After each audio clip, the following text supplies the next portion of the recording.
Today, we'll be discussing mathematics and differential calculus, focusing on maxima, minima, and time rates. We have a given problem 676. Water is pouring into a swimming pool. After T hours, there are T plus square root of T gallons in the pool. At what rate is the water pouring to the pool when T equals 9 hours?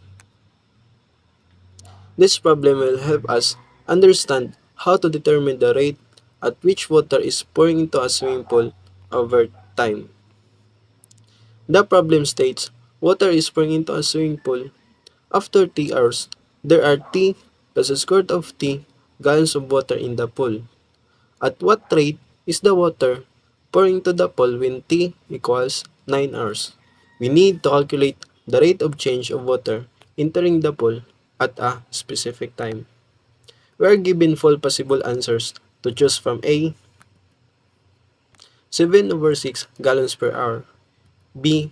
8 over 7 gallons per hour, C. 6 over 5 gallons per hour, and D. 5 over 4 gallons per hour.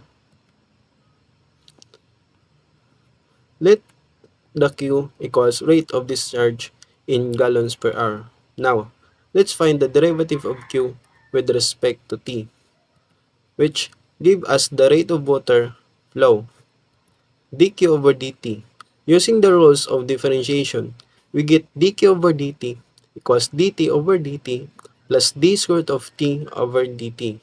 The derivative of t is 1, and the derivative of square root of t is 1 over 2 square root of t. So, the rate of water flow becomes dq over dt equals 1 plus 1 over 2 square root of t.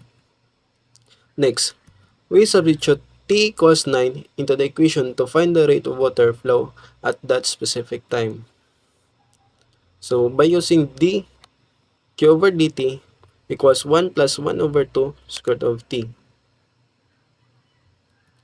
When t equals 9, dq over dt equals 1 plus 1 over 2 square root of 9. Since square root of 9 equals 3, we simplify this to dq over dt 1 plus 1 over 6, and that is equal to 7 over 6.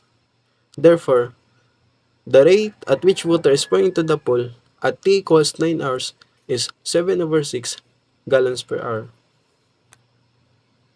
Looking at the answer choices provided, we can see that the correct answer is A, 7 over 6 gallons per hour. In conclusion, by using differentiation, we were able to determine that the rate of water flowing into the pool at 9 hours is 7 over 6 gallons per hour. This illustrates how differential calculus can be applied to real-world problems involving rates of change. Thank you for taking the time to follow along with this presentation. If you have any further questions or need clarification, feel free to reach out. I appreciate your attention, and I hope you have found this information useful for your studies. Good luck, and keep exploring the fascinating world of calculus. See you next time.